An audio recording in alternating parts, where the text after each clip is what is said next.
orar pela serva do Senhor. Obrigado, Jesus, pela vida da pastora Raquel. Que o Senhor dê graça para ela, que o Senhor dê disposição para trazer a tua palavra e o meu coração também para ouvi-la. Em nome de Jesus. Amém. Paz do Senhor, irmãos. Gostaria de ver com os irmãos o livro de Deuteronômio, capítulo 1. Mas eu também gostaria que os irmãos abrissem depois em Números, capítulo 13. Deuteronômio, capítulo 1, a partir do versículo 19. Amém. Glória a Deus por estarmos na casa do Senhor, porque Deus tem falado aos nossos corações, né? Desde o início do culto, Deus tem se manifestado, tem falado aos nossos corações. E nesse texto tem falado comigo muito durante essa semana. O que rouba a nossa vitória? O que rouba a nossa alegria, a nossa paz? E muitas vezes a bênção que está tão próximo de nós. E esse texto falou muito ao meu coração.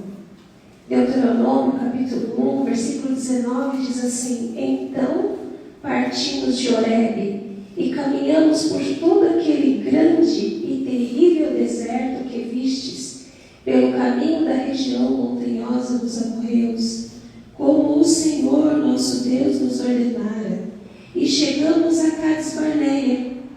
Então eu vos disse: tendes chegado à região montanhosa dos amorreus, que o Senhor nosso Deus nos dá. Eis que o Senhor teu Deus te colocou esta terra diante de ti. Sobe, possuía, como te falou o Senhor, Deus de teus pais. Não temas e não te assustes. Vamos orar? Senhor, muito obrigado pela tua palavra, Senhor. Muito obrigado porque o Senhor está aqui. Muito obrigado porque o Senhor já tem falado aos nossos corações. Muito obrigado, Senhor, pela tua fidelidade. Muito obrigado pelo teu amor. Muito obrigado pelo teu cuidado, Senhor, que o Senhor tem demonstrado para com cada um de nós. Pai Celeste, fala aos nossos corações nesta noite. Nos abre os olhos, Senhor, e nos ajuda a entender o que o Senhor tem para nós, Senhor. E eu peço, Senhor, me dê graça, Senhor, para transmitir aquilo que o Senhor falou tão profundamente no meu coração, Senhor, de maneira clara, para que os teus servos também possam entender e serem abençoados. Em nome de Jesus eu peço. Amém. Os irmãos podem se sentar.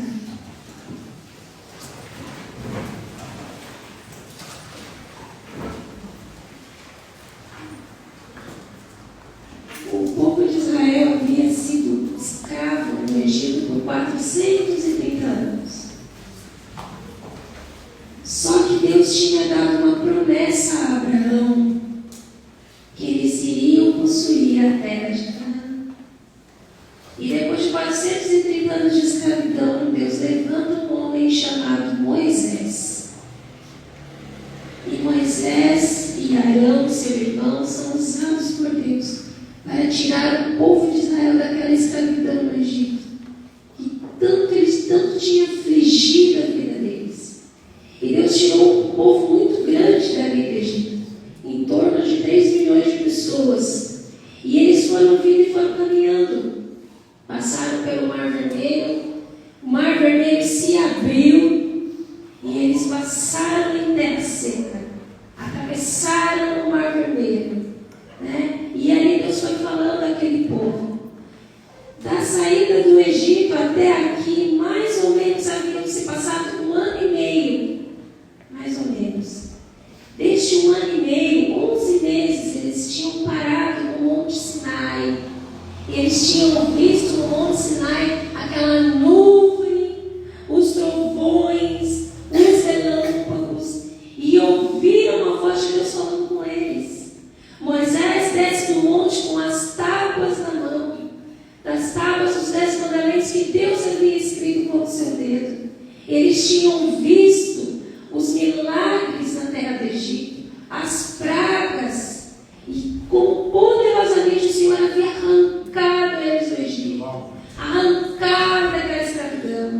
Eles tinham recebido os mandamentos do Senhor e agora eles caminharam pelo deserto e pararam em Cades Barneia. Cades Barneia era a entrada da terra de Canaã. E aí Moisés disse: olha, ali está a terra, vamos entrar? Só que aí eles falaram assim, no versículo 22: então todos vós chegastes a mim e dissestes: mandemos homens adiante de nós, para que nos espiem a terra e nos digam por que caminho devemos subir e a que cidade devemos ir. Então o povo falou: não, Moisés, espera aí, antes da gente entrar, vamos mandar alguns espias, alguns homens para olhar o caminho e nos orientar antes de nós entrarmos nessa terra. Então vamos voltar ali para Números, um livro antes, Números capítulo 13. A Bíblia diz que Deus então disse assim, disse o Senhor a Moisés, Números capítulo 13: envia homens que espiem a terra de Canaã, que eu dei, olha, que eu hei de dar aos filhos de Israel. De cada tribo de seus pais enviareis um homem, sendo cada qual príncipe entre eles. Então Moisés reuniu o povo de Israel, eram 12 tribos, 12 famílias, e Moisés escolheu um de cada tribo. Então eram 12 homens. E eles não eram homens simples, eram príncipes, eram líderes.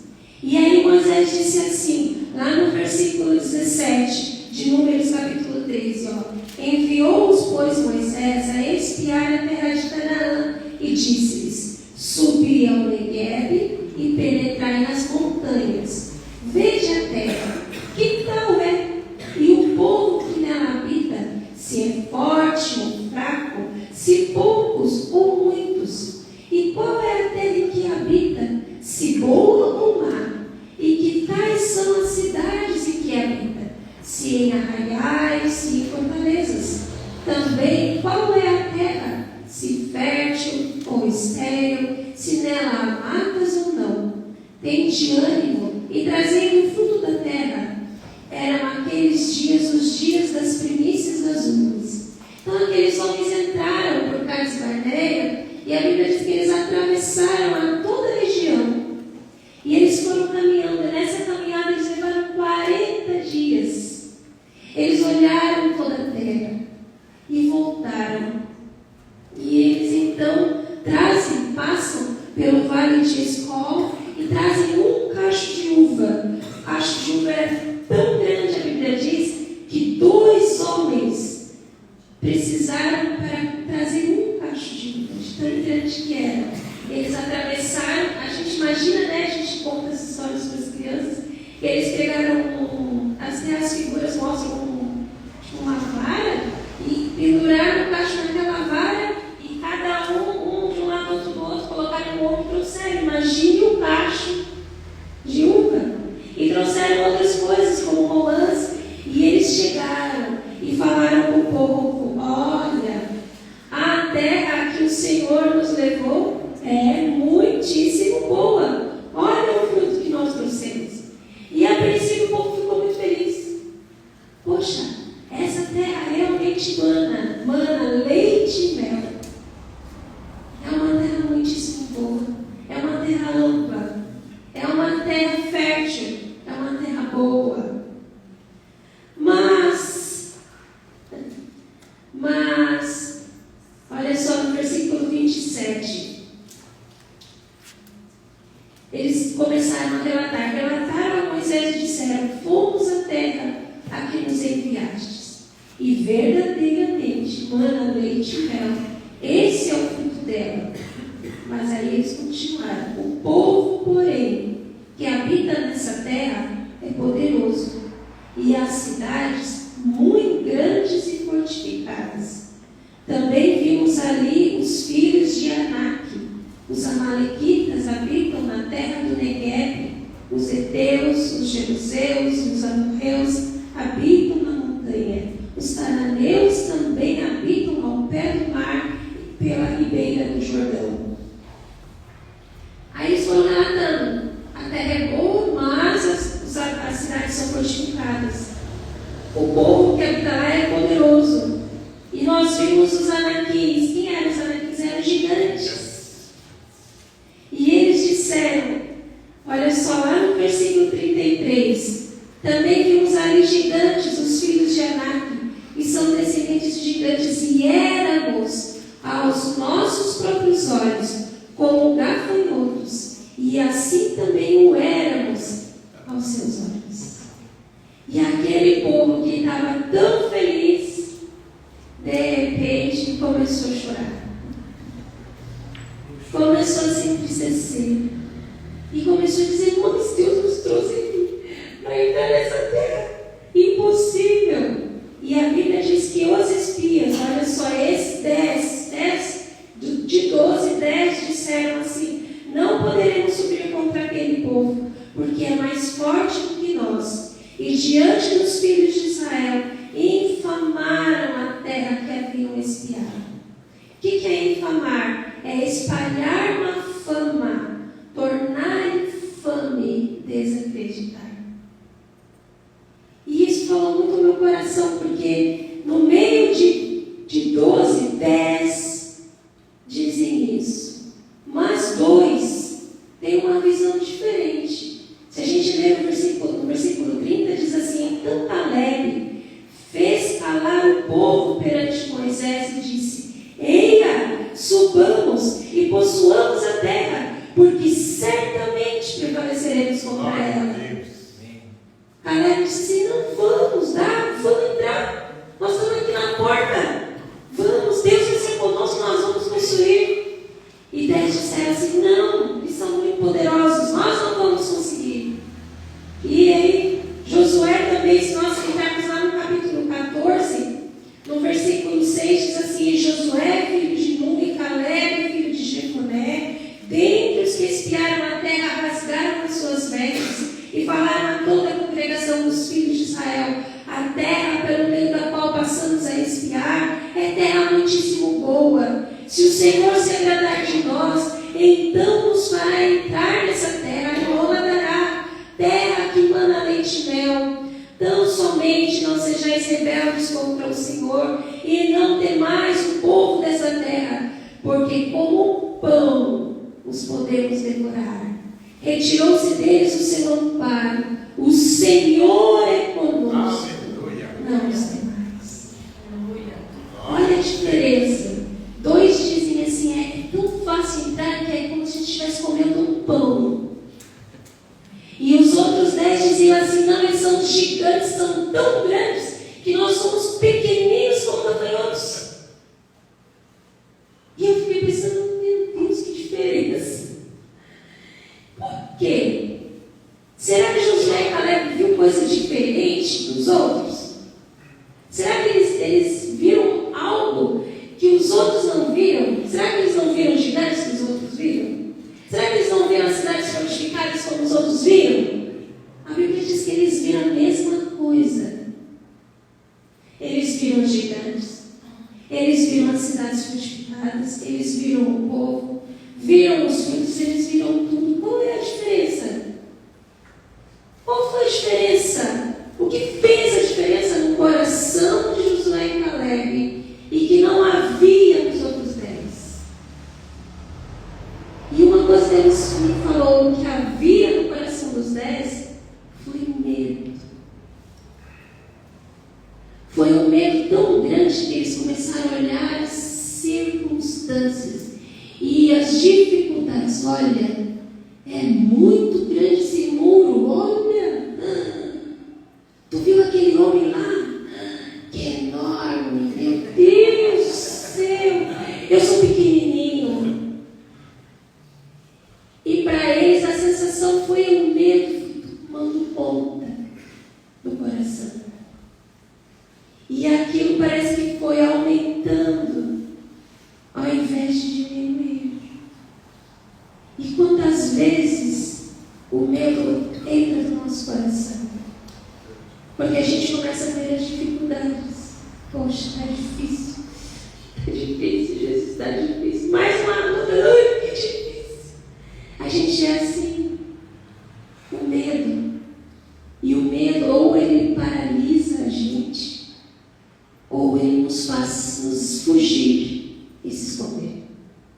E é isso que o povo disse para Moisés: Moisés, vamos embora. Vamos voltar para a terra do Egito, Moisés. Vamos escolher outro. Moisés quer ficar aqui, vamos escolher outro. Vamos pegar outra pessoa e vamos embora. Eles queriam fazer isso. E aí Josué e Caleb falou: não precisa, vamos entrar. E eles ficaram tão bravos com Josué e Caleb, eles queriam apedrejar. E só não fizeram porque a glória de Deus apareceu. E aí o povo se aquietou. Porque eles estavam chorando e reclamando: não conseguimos, os nossos filhos vão ser presos para eles, os nossos filhos vão ficar desamparados, meu filho vai ficar sem pai, sem mãe, o que vai acontecer com meu filho? Irmãos, não é isso que muitas vezes vem na nossa mente? Muitas vezes a nossa preocupação com o dia a dia, com as dificuldades, com a luta, começa a entrar no medo no nosso coração. E nós começamos a pensar: meu Deus, o que vai ser? O que vai ser, Senhor? O que meu filho vai ser? Ele vai crescer? Como é que vai ser nesse mundo? Não é verdade? A gente começa a ver que as coisas estão piorando em vez de melhorar, e a preocupação, a ansiedade começa a entrar no nosso coração, e com ela o medo entra. E o medo, irmãos, mina a nossa fé. Por que Josué e Caleb não tiveram medo? Isso me inquietou. Por quê? Eles viram as mesmas coisas, mas eles não tiveram medo. Eles não reclamaram, eles não murmuraram. E a Bíblia diz que esses 10 foram incrédulos, porque eles não tiveram fé. A incredulidade simplesmente não tem fé. E se você começa a olhar para as dificuldades e começar a medir elas, como eles mediram os gigantes, mediram as muralhas, tu vai matando a tua fé. Está difícil, está pisando a sua fé. Josué e Caleb disse assim: não. Olha só, vamos voltar para Deuteronômio. Eu achei muito lindo. Moisés, então, a Bíblia diz que Moisés e Arão e Josué se ajoelharam na frente do povo. E ele disse assim, lá em Deuteronômio capítulo 1, versículo 29: então eu vos disse, não vos espanteis, nem os demais. O Senhor vosso Deus, que vai adiante de vós, Ele pelejará por vós, segundo tudo que fez conosco, diante de vossos olhos no Egito, como também no deserto, onde vistes que o Senhor vosso Deus nele vos levou, como um homem leva seu filho, por todo o caminho pelo qual andastes. Olha que lindo. Até chegardes a este lugar. Ele disse assim: olha, Deus nos trouxe. Glória a Deus. Como o pai pega o seu filho e traz. Como é que a gente traz o nosso filho, irmãos? Como é que a gente faz com os nossos filhos? A gente procura tirar tudo que é difícil, não é verdade? Principalmente nós mães, né? A gente vai tirando todas as dificuldades que o nosso filho passar. A gente puder aplanar assim para ele passar, não tropeçar, a gente faz, porque a gente não quer o quê? O nosso filho se machuque, que o nosso filho, né, não consiga. Esse é o nosso desejo. Não, eu quero que ele consiga, então eu vou ajudá-lo. Deus faz a mesma coisa conosco. Amém. Ele cuida de nós do mesmo jeito. E é isso que Moisés disse: vocês não estão lembrados do que Deus fez conosco até aqui? Como nesse deserto que nós caminhamos, Ele cuidou de nós. E Ele fala assim, ó: mas nem por isso crestes no Senhor vosso Deus.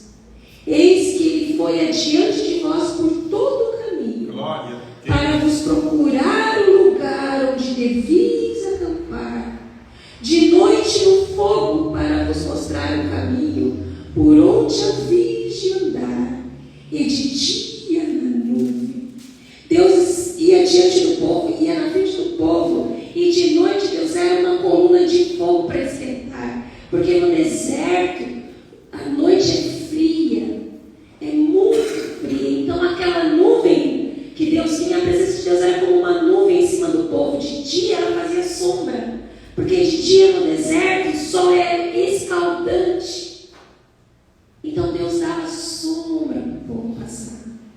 povo caminhava o dia todo, eles tinham sombra, eles tinham um baita guarda-chuva no deserto, eles tinham um ar-condicionado no meio do deserto. Glória a Deus. E de noite, aquilo se tornava uma coluna de fogo para esquentar e clarear o caminho. E Moisés disse: vocês não estão vendo como Deus está guiando vocês? Não tenham medo. O que faz, irmãos? O que fez Josué e Caleb no primeiro? Eles olharam para o que Deus estava fazendo. Eles se lembraram: vocês não estão lembrando, nós acabamos de sair do Egito, nós acabamos de passar pelo Mar Vermelho. Deus estava conosco e agora Ele vai continuar. Ele está dizendo que é nossa essa terra. E muitas vezes no meu coração o medo, muitas vezes entra no nosso coração porque nós não nos lembramos. Nós esquecemos daquilo que Deus já fez por nós. Nós esquecemos de parar e olhar e lembrar: puxa, eu recebi aquela bênção do Senhor. Ali Deus cuidou de mim, ali Deus me livrou, ali Deus me guardou. Nós precisamos trazer à memória os feitos do Senhor. Quando o medo vier, porque com ele traz a incredulidade. O medo traz a incredulidade, o medo traz a ansiedade. Então a gente tem que se lembrar: não, peraí. Eu me lembro do Senhor falar comigo. Eu me lembro que Deus me curou. Eu me lembro que Deus me livrou. Eu me lembro que quando eu estava confusa, alguém veio e me ajudou. Eu me lembro. Comece a se lembrar das bênçãos que o Senhor te deu. Comece a se lembrar do cuidado de Deus pela sua vida, dos livramentos que Deus te deu, do cuidado que Deus te deu.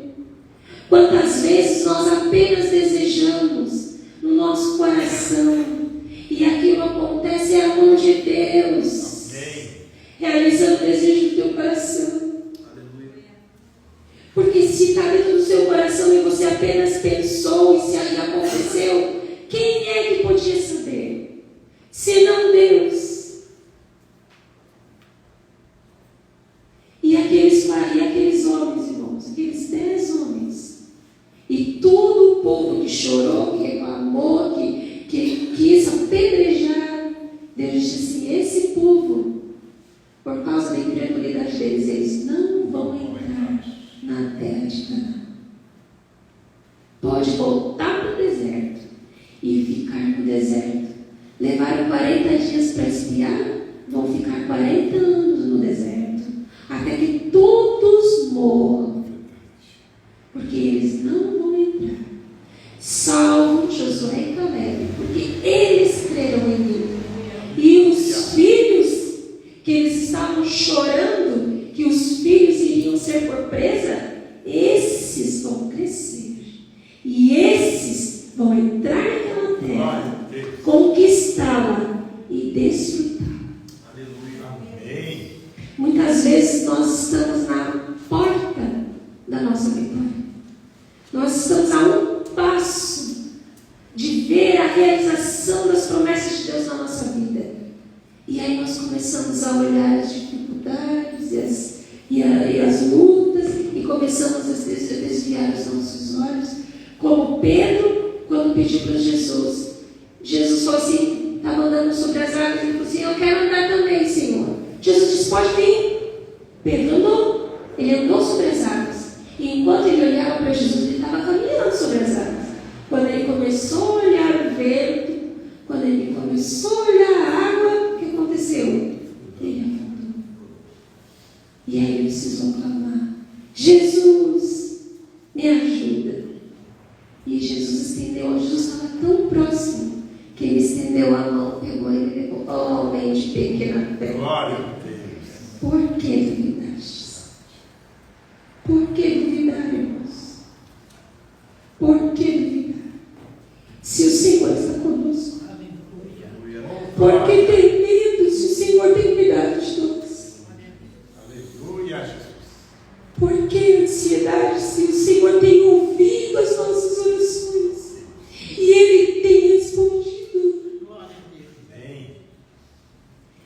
Por que duvidar se Ele tem cuidado de nós todos os dias? Tem suprido as nossas necessidades, tem preservado a nossa saúde, tem cuidado da nossa família. Por que temer? Se logo Ele tem a vitória a nos entregar.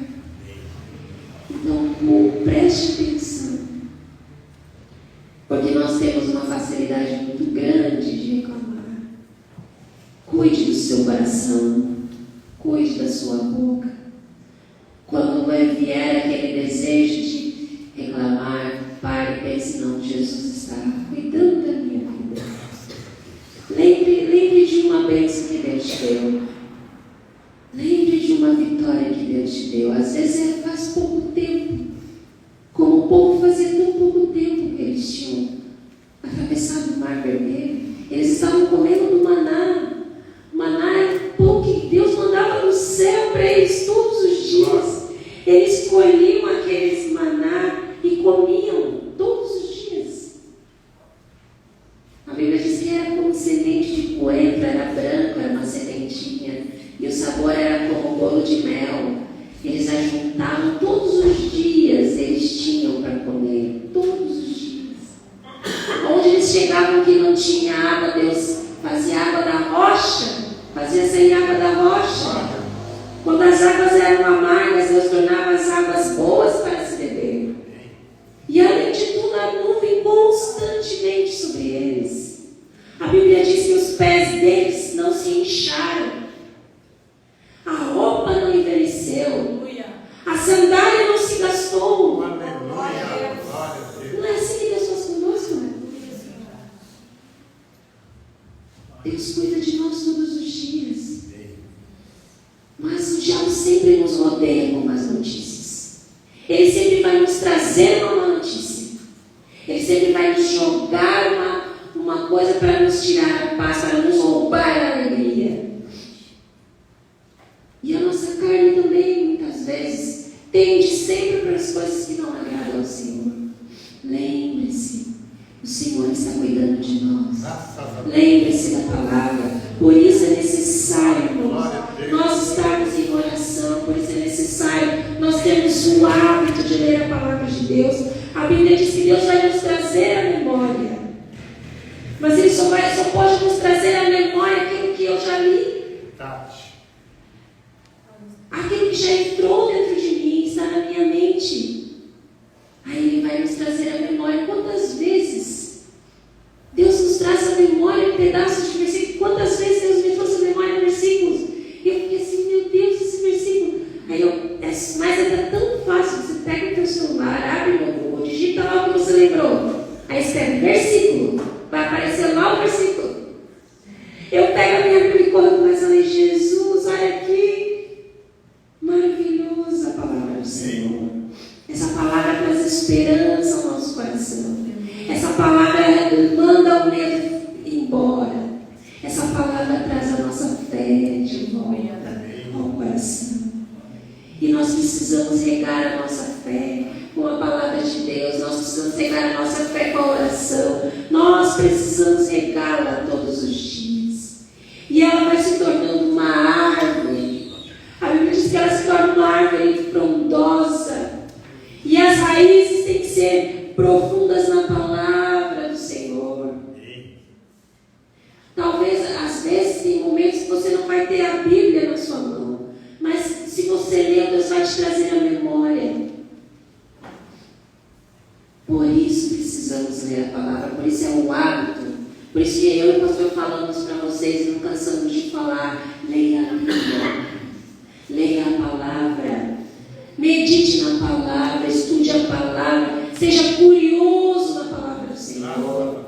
Leia, eu não estou entendendo. Muitas vezes eu leio e falo: Senhor, eu quero entender. O que é isso, Senhor? E aí você vai pesquisando. Hoje está tão fácil de pesquisar, irmãos. O celular para isso é uma bênção. Pesquisa ali em palavra que você não entendeu. O que é isso aqui? De onde vem essa história? Você vai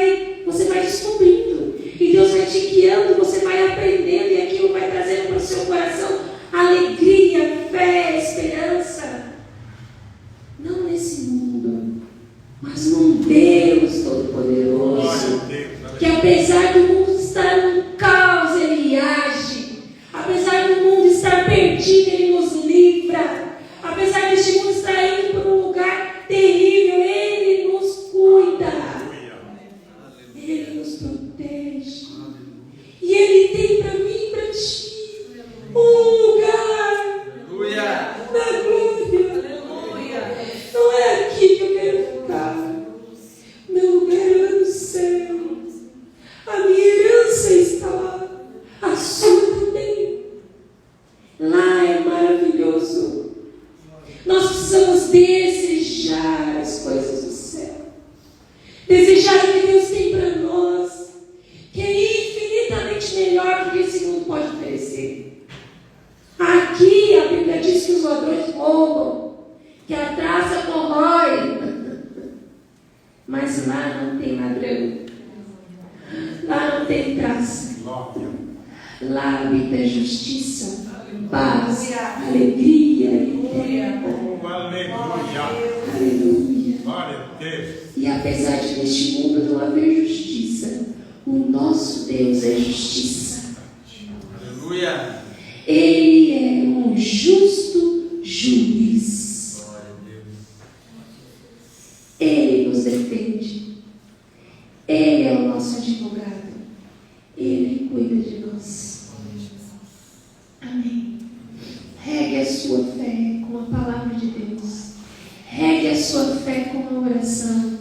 Regue a sua fé vindo à igreja, tendo comunhão com o corpo de Cristo. A nossa fé ela é fortalecida na comunhão dos irmãos, na comunhão com a palavra, na comunhão com a oração. E quando a luta vier, a dificuldade vier, Deus vai te lembrar da palavra. Ou então você vai se lembrar e vai se agarrar a ela e dizer: eu não largo dessa palavra, porque ela é a vida, ela é a esperança. Aleluia. E Ele não mente.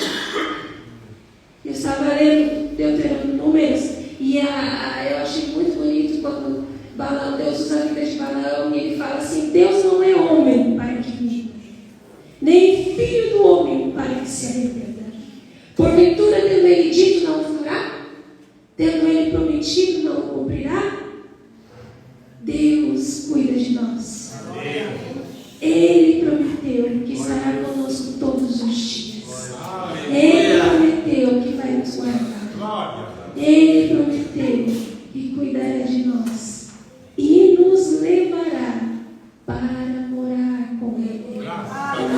Glória. Mas não deixe a sua fé esmorecer. Não mate a sua fé.